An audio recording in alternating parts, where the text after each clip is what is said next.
we tubigendanemo neza, tubigendanemo neza.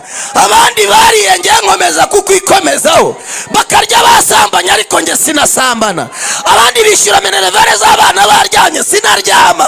Iki nicyo gihe kugira ngo wigaragaze, iki nicyo gihe kugira ngo wiyerekane. Haleluya. Ngo abigizayo agira gute? Mama, Imana ikungarurira agaciro kawe watakaje. Papa, Imana ikungarurira agaciro. Oya, inzu reka bayigusohoremo, reka wakire priyave, ariko ukomeze umugendane, ukomeze ugumane nawe. Hano imbere ari buze kugira gute? Ari buze kwitamurura. Nyemerera uhaguruka uzamure. Haleluya. Nagira ngo mbabwire muri Yesu ni ahantu hadasanzwe. Reka mbabwire abantu nibashaka bakwitondere, ahantu uri ni ahantu hadasanzwe. Reka mbabwire baturekane Yesu wacu hano imbere agiye kwiyerekana. Hano imbere araza kwitamurura, aritamurura, aritamurura mu gicuku nijoro, aritamurura. Shyitsa umutima mu nda utuze. Haleluya. Twongere kandi haleluya. Dusome ijambo ry'Imana.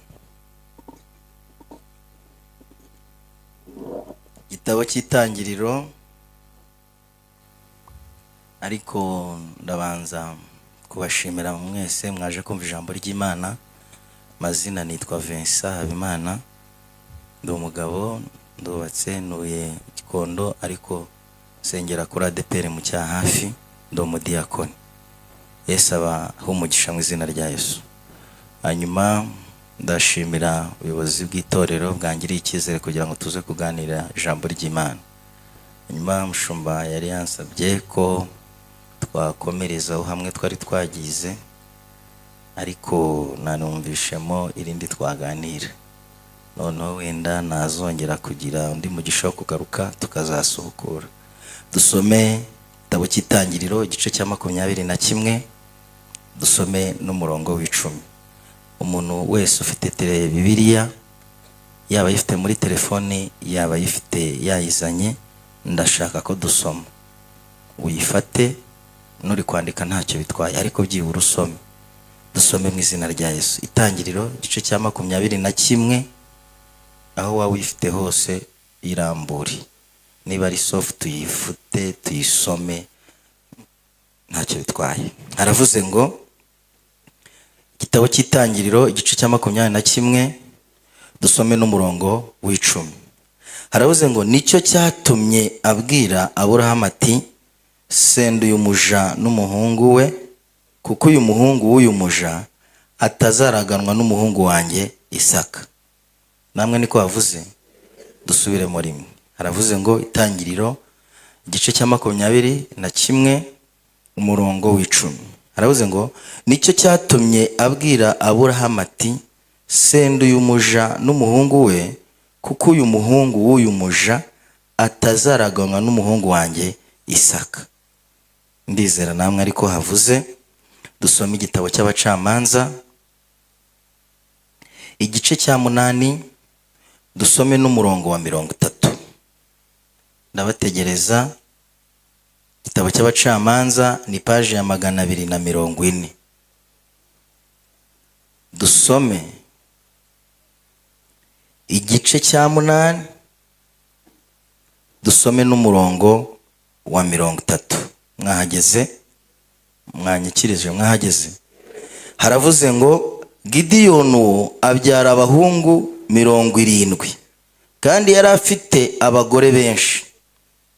Kandi yari afite inshoreke Ishekemu, nayo yibyaraho umwana w'umuhungu amwita Abimeleki. Yari afite iki? Ayibyaraho umwana, n'izina bararivuze. Ambuka ku gice cya 9 ku murongo wa 7, ari naho ngendereye turi buze gusengera. Haravuze ngo rubanda babwira Yotamu, aragenda ahagarara mu mpinga y'umusozi w'Girizimu. Agira gute? ako kandi karavuze ngo agira gute? Arakomera n'ijwi rirenga aravuga ati, yemwe ab'Ishekemu mwe, nimunyumve n'Imana igire gute? Ibumve. Hari umuntu uvuze ngo amen, uriya yabyumvisha. Mubumbe Bibiliya tuganire ijambo ry'Imana. Haleluya. Kubera imbaraga z'Imana, kubera abantu baba bateranye kandi baje gusenga babishaka mu bintu Imana ikunda abantu bayisenga. None iyo waje ubishaka byanga bikunda Imana ibiri aho ngaho. Haleluya. Nkuko mubizi ubundi abantu bajya hariya hirya mu kabari, iyo bari mu kabari hari umwuka uhazerera w'ubusinzi n'ibindi. Rero abantu iyo baje mu rusengero hari umwuka wera w'Imana, hari imbaraga z'Imana ziba ziraho. Haleluya. Yotamu aravuze ngo yarakomereye, ariko akomera agira ngo agire abantu babyumva. Yaravuze ngo ndashaka ko rubanda rubimenya n'Imana nayo ikagira gute? Mumera ikiganza umubwire ngo uyu mugoroba ni umugoroba wo gusenda Ishoreke n'abana bazo. Mumera ikiganza umubwire ngo ni ukuzisenda. Hanyuma harimo abantu nababibonye n'iteraniro ry'abantu bakuru, nimbivuga muraza kubyumva. Ubundi Ishoreke ni iki? Ni nk'umugore wa kabiri utari w'isezerano. Mwabyumvishe? Hanyuma buretse mwumve, nimubona ari ngombwa ariko mureke tuzirukane, kandi nimubona atari ngombwa turazireka. Ariko buretse mwumve Ishoreke. Ishoreke igeze mu rugo, rwaba rukize rwaba rukennye, ubuzima bw'ubwo rugo buhita buhinduka. Niba wisigaga amavuta ahenze uhita ujya kuri vaseline. Niba waryaga inyama mu cyumweru bihita bihinduka bikajya mu kwezi, kandi wakivumbura nuko kwezi ukazibura. Hanyuma muretse mwumve, Ishoreke siko abana b'Ishoreke biga mu mashuri meza, abana b'isezerano biga mu mashuri aciriritse. Siko Ishoreke ibinywa nido, wowe unywa amajagano. Kuko ava hanze amuzaniye nido, yagera mu rugo akagohereza 800 ngo genda ugure litiro ngo y'amata. Kumbwa se mu bana bangana gutya baranywa litiro, akaga ati ushyiremo amazi nibatayanywa bagire gute? None tuzireke zikomeze zirya ibyacu cyangwa tuzirukane? Abafatanyije nanjye n'Uwiteka mugire gutya turebe. Tuzirukane mu izina rya ndasaba imbabazi muri iri teraniro nshishijwe bugufiya n'ukuboko kw'Imana. Hatagira umuntu ngo hari umuntu nje kuvuga cyangwa gukomeretsa. Kubera amateka muri kano karere dusangiye, ushobora kuba waravutse ku mudamu w'Inshoreke. Ntago nshaka kuvuga Inshoreke zo mu mubiri, ndashaka kuvuga Inshoreke zo mu mwuka. Kandi ushobora kuba uri n'umugore w'Inshoreke, ariko hari uduco tumwe, ariko kuko wizeye Kristo ndizera twaragiye. Nuze kugira ngo ni wowe nje kuvuga. Ndashaka kuvuga Inshoreke zo mu mwuka, kuko buryo ushobora kuvuga ariko abo bantu mbiseguyeho, kuko ubuzima nuko buteye. Bwana sifiwe. Hari imico rero y'abana b'Ishoreke, niba bayanywa mu mashereka ya bamama babo, niba ari imico batozwa byanyobeye. Siko abana b'Ishoreke bamaze gukura baba bashaka gufata ibintu by'abantu mu by'umwana w'isezerano, bakahita bashaka kubigira ibyabo. Niba ari inzu, umwana w'Ishoreke avuga ati turayitwara. Ibyo bintu mujya mubibona. Bino rero nibyo tugiye kuvuga. Ungiye kuvuga Bibiliya nta kindi ndi buvuge. Abatoroji barimo hano bihangane, ariko amateka nayavuga ariko nuko bimeze. Bwana sifiwe. Tuzirukane. Uriya mama muravuze ngo tuzirukane pe. Nizirarira ijoro tugire gute? Ndashimira Imana. Haleluya. Haleluya. Isi nkuru dusomye mu gitabo cy'Abacamanza, uyu ni Gideyoni. Gideyoni, ubundi bavuze Gideyoni ni umugabo wakoze ibintu by'indashyikirwa bikomeye, biteye ubwoba, navuga by'umurengero. Ariko muri iryo rwana rye, kandi nawe rega warabikoze, ariko muri iryo rwana akora ikome ngo agera ahantu bita Shekemu, ashaka y'umugore. Ariko Bibiliya yamusobanuye ngo ni umugore w'Inshoreke. Uyu mugore w'Inshoreke rero Bibiliya irabisobanuye, iravuze ngo yaje kumubyaraho umwana w'umuhungu ahita amwita Abimeleki. Bibiliya ivuze iki? Gideyoni yaje gupfa. Apfuye, uyu muhungu ubona nyina baricara, baravuga ati ko papa yabyaye abana benshi akaba apfuye, ni ubu umwana uri bujyeho twe azatujugunya. Ngo uyu mwana abona nyina bajya inama, ngo uyu mwana ahita abwira nyina ati mfite igitekerezo. Nyina aramubwira ati ni iki ufite? Aramubwira ati ngewe ingoma ya data ngiye kuyifata. Umuntu wanyigisha yarambwiye ngo ujye ureba ahantu bafashwa. Nabonaga hano ariko ndabona hano aribo bandeba cyane. Bwana asifiwe. Bwana asifiwe. Haleluya. Aramubwira ati ingoma ya data ngiye kuyifata. Nyina aramubwira ati se urabigenza uti?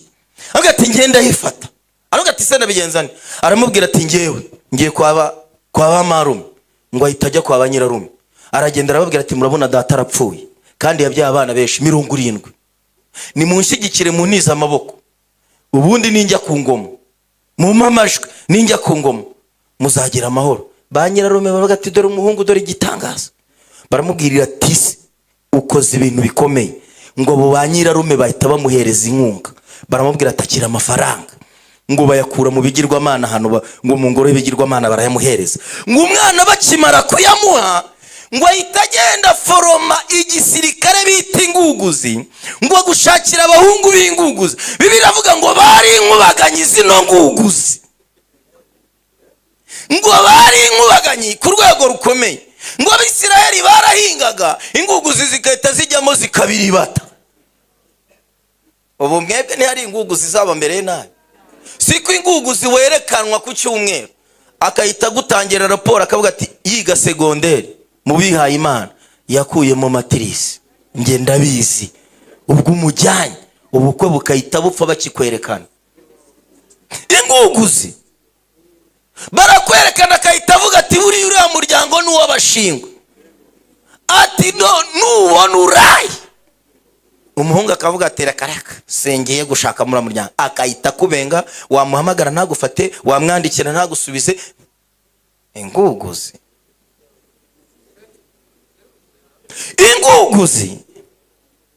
ntizemera inzabibu zera, ariko igiye kwirukana inshoreke. N'izi nguguzi zirava mu buzima bwacu mu izina rya Yesu. Zamura haleluya.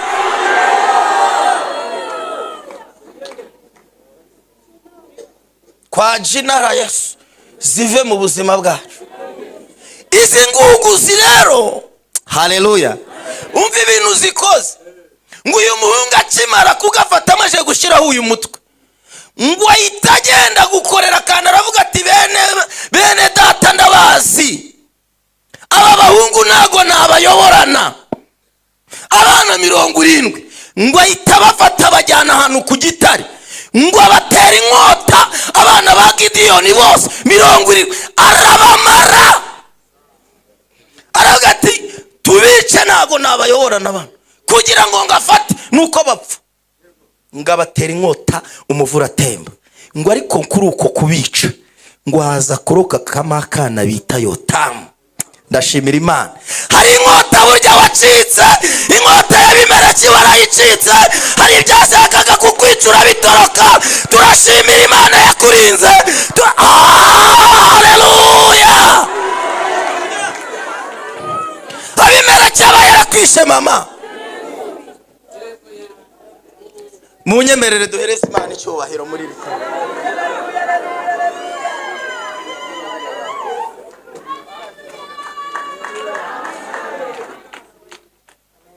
Uba warapfuye. Niki watanze mwana wa Adamu cyatumye urindwa bigezaho? Menya karubu nuwagiriwe, ngaho nawe ujye ushima uwo mwami. Niki watanze mwana wa Adamu cyatumye urindwa bigezaho? Menya kwaru nuwagiriwe, ngaho nawe turagushimiye mwami Yesu, izina ryawe nirihimbazwe. hari inkota zahisha abandi ariko twe twavuyemo turakira. hari abantu benshi bagiye bapfa, amaso yacu yagiye abona. hari abo twagiye tubona baca imbere yacu ariko twebweho turi bazima. tubyibukiye mu rusengero rwawe rwera, tugukomeye amashyi muri iri teraniro, izina ryawe nirihimbazwe. uyu muhungu rero yahise ajya ku ngoma. agiye ku ngoma muri kino gice cya 9 twasomye, yari fete, cyari igihe cyo kumushyiraho. ngo Yotamu yari yatorotse ngo ahungira mu misozi miremire. ngo baje kwimika Abimeleki rero, ngo baragenda bangati ngwino ujye kurebaho mwene wanyu agiye kugafata. uyu muhungu aravuga ati nkurikije ukuntu yishe bene mama, ibirori bye nanjye ndabitaha, ariko ndabivugiramo ijambo rikomeye, Imana ibirebe ntizamuturize. ngo umwana arasa, ibirori arabitaha. ngo amajije kubitaha, Bibiliya yavuze ngo ahagarara mu mpinga y'imisozi y'Igirizimu. Haleluya. ntago nzi kuririmba babaramye bagiye, ariko iba ndirimba. twari mu mpinga z'ejuru twambaye ubushwambagara, reka imbabazi raya miheto ngura ya macumu rayenga tureza. Haleluya. nguyu muhungu ahagarara mu mpinga y'imisozi. Bibiliya yavuze ngo arakomera. agira gute? mbabarira mama, ntutuze ukomera, ugira ibintu ukomera, ugira ibintu uvugira imbere y'Imana, ugira ibintu ubwira data, ugira ibintu ubwira Imana, ugera usamure. Haleluya. ngo uyu muhungu arakomera, aravuga ngo yemwe abishekemu mwe. abantu bahita bati uwo ninduje kurogoya ibirori byacu. ngo barahindukira bamubona ari mu mpinga z'imisozi hejuru iriya. Haleluya. Haleluya. ngo bamurebye aravuga ati nimunyumve namwe rubanda. aravuga ngo sinshaka ko birangirira aha, ndashaka ko n'Imana nayo igira gute ibyumve. wabibwiye abantu ntibabyumva, ariko nagira ngo tubibwire Imana. Haleluya.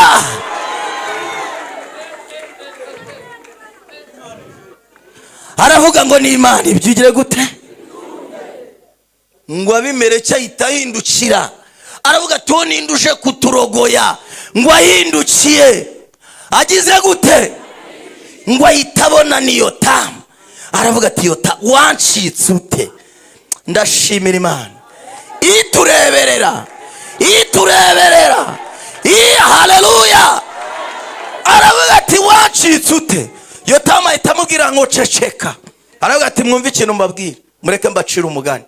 arababwira ati ibiti byashatse umwami ngo abiyobore, ngo bibwira umwelayo, umwelayo urabyanga. ngo bibwira umuzabibu, ngo umuzabibu wanga kuyobora ibiti. ngo noneho ngo bibwira ngo umufatanga uravuga ngo nge nemeye kubayobora. ariko umunsi mwangomeye, igicucucucu cyane muzamwugamye mu izuba kizazamukamo umuriro, kizatwika ibiti by'imyerezi y'i Lebanoni kibimare. arababwira ati uwo n'Abimeleki n'umwana w'inshoreke ntago mumuzi, ibi ntazabakorera muzabifatisha amaboko abiri.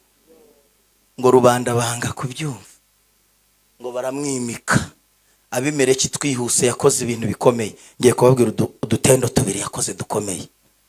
ngo Abimeleki yakoze ibintu bikomeye, yatangiye kurenganya abantu. ngo abantu bamwe bamuhungira mu nzu yo hasi. ngo bamubwira ati hari abantu baguhungiye hasi mu nzu. ngo aragenda yari afite inshoka, ngo ateme igiti. ngo akigitema ahita agishyira ku rutugu. agishyira he? abwira za nguguzi ngo bino nkoze namwe ariko mubikora. ngo bateme ibiti babishyira ku rutugu. ngo baramukurikira. ngo aragenda birambika ya mu nzu yo hasi. hari hahungiyemo abantu 1000. ngo bari bahungiye muri kave. ngo barambika za nkwi hejuru ya kave. ngo barangije baratwika. ba bantu bahira muri kave, babure oxygene, bapfa urupfu rubi. abantu 1000 bose barapfa. imidugudu irabihererekanya gati wa muhungu w'inshoreke atumereye nabi, ngo batangira guhunga. Batangira kugira gute? Haleluya. Ngiye no gusoreza hano. Batangira kugira gute? Noneho umuntu yahunga, hari umuntu wahunga agahunga na frate. Hari umuntu mwari mwabona ahunga ukabona yikoreye mixeri. Rero umuntu yahunga afata utuntu twangushe, ngo hari harimo umugore. Iki Bibiliya ivuze umugore ibivuze itorero. Bwana asifiwe. Haleluya. Ngo harimo umugore, ngo umugore afata utuntu twangushe ngo agira ngo ahunge, ngo ariko aravuga ati ariko iyi nzu nubwo ngiye guhunga bimereke nta kindi kintu nahungana, ngo yikoza mu cyumba. Yikoza he? Ati nta kindi kintu nahungana, ngo akuramo ikintu bita ingasiri. Iki ingasiri ikozwe mu ki? Ibuye risobanura iki? Haleluya. Dore ibuye abubatsi banze wa mana we, dore ibuye abubatsi banze wa mana we, Isiyoni ribaye rikomeza imfuruka, nyiririmba nibutsi iby'aya mafarashi yera, Yesu umwami aturangaje imbere niye farashi, uwo Yesu atubereye ukomeza imfuruka. Dore ayi dore ibuye abubatsi banze wa mana we, Isiyoni ribaye rikomeza imfuruka. Iyo korari zaza hano nayumvishe nzaza ngewe umbwira umunsi. Haleluya. Ngo uyu mudamu ngo ahita afata ikintu bita ingasiri. Iki ngo ahita yitera umutwe, abafashe utwana aradukuruye.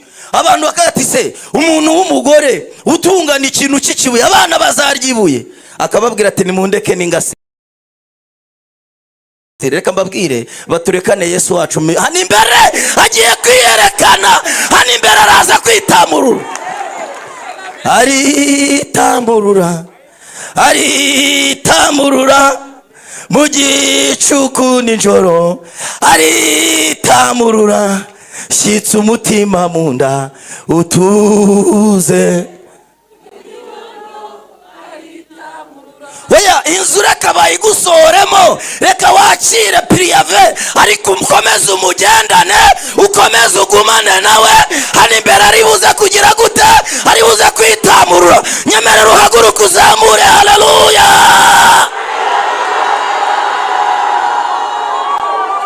Ngo umubyeyi baramucunaguza bagatise igihe barepeteye ibyabo ntihariya bizarangirira. Ndagira ngo mbabwire ko atariho biri buze kurangirira, hano imbere ari buze kwitamurura.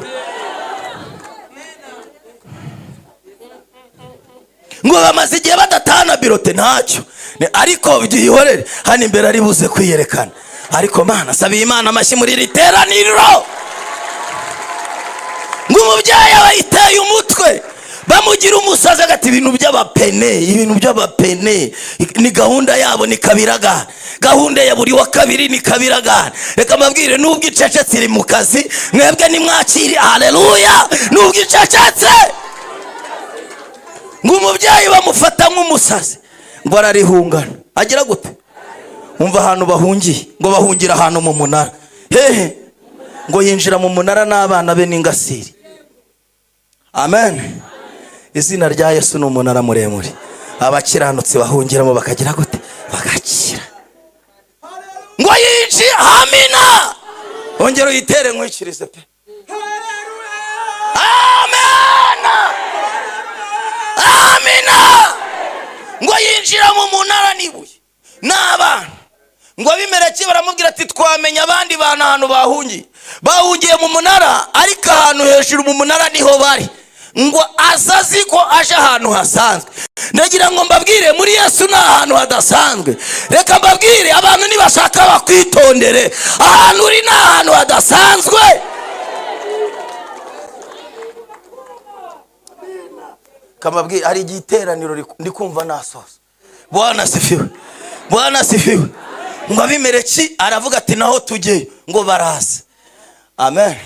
Bagira gute? Ngo baje bageze ku muryango w'umunara, ngo abagabo bavuga ati Abimeleki ageze ku muryango, ngo batangira guhinda basubira inyuma kuko nta handi bari kujya. Umudamu ati se ko mu nkandagirira abana, ko mu nkandagirira abana bite byanyu? Bagati wa mugore we ari kujya utamenya amakuru ari hano. Ati se bite? Aragati Abimeleki ageze ku muryango, arababwira ati mwigireyo. Mugire gute? Ngo abigizayo. Haleluya. Agira gute? Abigizayo. Aravuga ati Yesu we tubigendanemo neza, tubigendanemo neza. Abandi bariye ngiye nkomeza kukwikomezaho, bakarya basambanye ariko nge sinasambana. Abandi bishyura minerivare z'abana baryamye sinaryama. Iki nicyo gihe kugira ngo wigaragaze, iki nicyo gihe kugira ngo wiyerekane. Haleluya. Ngo abigizayo. Agira gute? Arabwira ati mwinkandagirira abana, mwabaga mwigirayo. Indaro mfitanye n'uyu mugabo ntago muzizi, namwikomejeho mwebwe muramugomera, nge sinigeze mugomera. Haleluya. Ngo abigizayo, ngo afata ingasiri. Haleluya. Aravuga ati yewe buye we. Haleluya. Haleluya. Gati yewe buye, ndagira ngo mbibutse ko Yesu wageze muri Yorodani, Imana yamubwiye ngo kuramo ibuye. Buri muntu wese, buri muryango ukuremo ibuye. Ibi ni ibihamya. Haleluya. Iri buye ndagira ngo mbabwire niryo ryahangamuye Goliyati, riramukubita umutwe rirawumena. Haleluya. Nimumwegere dore niwe buye rizima, ryanzwe n'abantu ariko ku Mana, Imana we ryaratoranyijwe. Shimwa muri iri teraniro, shirwa hejuru umwami w'abami, himbazwa mu babyeyi, himbazwa mu bagabo, mu rubyiruko himbazwe. Ngabigizayo. Agira gute? Ngo afate ngasiri. Aravuga ati Uwiteka we, iki nicyo gihe. Ngo arayizunguza. Aravuga ati ni n'umwana w'inshoreke. Ngo arayizunguza ikubita Abimeleki mu gahanga, agahanga arakamena. Agahanga agira gute? Komera Imana bashi mu izina rya Yesu. Haleluya. Haleluya. Haleluya. Haleluya. Oya ni ingasiri, ubwo ni ubuhanuzi bukomeye. Ndagira ngo tuze gukubita Abimeleki ingasiri mu gahanga. Ndagira ngo ubwire ngo Yesu wawe uyu mugoroba agiye gukora ibintu bikomeye. Ibyawe wanyaswe, dayimoni wagiye agutesha umutwe, Yesu ahagararanye nawe rino joro. Yesu ahagararanye nawe uyu mugoroba. Ongera uzamure. Haleluya. Senga, senga. Haleluya. Senga. Iri jambo twasomye na Aburahamu. Inde hano bari Imana yari ikoze igitangaza. Sara Imana imuhaye umwana, imuhaye umwana yirengagije amafuti ye, kuko Imana ikiranuka muri byose. Amen. Haleluya. Nabuze umuntu hano ufite umwana. Haleluya. Haleluya. Ngo Sara rero hano cyari igihe cyo gusohora umwana mu nzu. Iminsi yo gusohora umwana yari igeze. Hanyuma rero Aburahamu murabizi ko yakundaga abantu. Yakundaga iki? Aratumira. Turashimira Imana yadutumiye kugira ngo igukureho igisuzuguriro, kugira ngo igukureho ibigucunaguza byose, kugira ngo igukureho agahato k'abadayimoni. Ntago yagutumiriye ubusa. Haleluya. Iyi tariki ya none ni itariki ya 17 z'ukwezi kwa 2 2026. Imana ya haleluya hari ibintu ishaka kugukuraho. Ongera utere haleluya. Ngo Aburahamu ahamagara abantu, aravuga ati muze murebe imirimo y'Imana. Ngo abantu baraza arababagira. Murabizi yakundaga kubaga. Ngo Sara ahantu yari ari mu myiteguro. Ari he? Ari mu myiteguro. Ngo aragenda ari kwitegura. Bwana sifiwe. Bwana sifiwe. Ari mu myiteguro. Ngo akavuga ngo Mana ndagushimiye ko wamaye. Imana igumugisha. Yego mwana mwiza. Ngo haleluya. Ngo yarebaga umwana akavuga ati Mana witwa ndiho, uri Imana ivuga igakora. Tuva muri Uriya Bakarudayi watubwiye ibintu wagenda ubikora, ariko niki wisha abadayimoni. Aravuga ati Mana uyu munsi ndagushimira mu ruhame, uyu munsi ndavuga gukomera kwawe. ngo yareba umwana akati mbega umwana usa na se atasa na Aburahamu. Akati Mana ndagushimiye kunteturuye ukanteturira mu bukecuru ukankiza. Aburahamu akaba agiye kubona imirimo y'Imana. Ngo azakimbagira, niba yarambaye kagakweto kavuga simbizi, ngo azakimbagira mu cyubahiro cyinshi. Ngo asa aho ati iby'Imana ikora biradutangaza, iby'Imana ikora ninde wabirondora? Ati witwa Imana. Haleluya. Udutandukanya na Loti twarajyanye, washakaga kwiyerekana. Nubwo dayimoni yamvangiye nkicira inzira nciye, dayimoni akancunaguza, ariko nkuyeho igisuzuguriro. Ngo akongera akareba umwana ati witwa Imana, urera Mana. Ngo arakimbagira, ngo ageze mu birori. Ageze he? Ngo agiye kubona abona Ishimayeli na nyina. Sari ibyo bintu bita bitakaza imirimo yose y'Imana. Ahita amera nk'imboga zikubiswe n'umwotsi. Ahita afata umwana aravuga ati bino bintu Mana nago wankorera gutya ngo bajye bashimanira inzara. Ngo umwana amusubiza, uramatise ku mwana umushubije. Ngo ati uretse nzi. Aragenda umwana amushyira ni muri Berso ntumbaze. Agati mwana wanjye gumaha, Imana ikumpaye ifite na gahunda yo kunkuraho igisuzuguro cyose. Nubwo nashatse, ubwo munyumve ngiye kuvuga mu yindi mvugo, nubwo nashatse natanze avance najya gushimira Imana umwana w'imfura, dayimoni kasi kancunaguza kambwira ko nayitanze, ariko urankuraho igisuzuguro uyu mugoroba. Ngo ibyo bintu abwira umwana ati guma ndaje nkwereke. Ngo ayitaze. Aburahamu ati se umwana umujyanye? Aramuga ati dadi ndagushaka, dadi tuvugane. Umusaza ati umwana tuvugane. Imana ikumera ijambo, ibintu byose byakwambuye ijambo. Uyu mugoroba ibyivuge hejuru.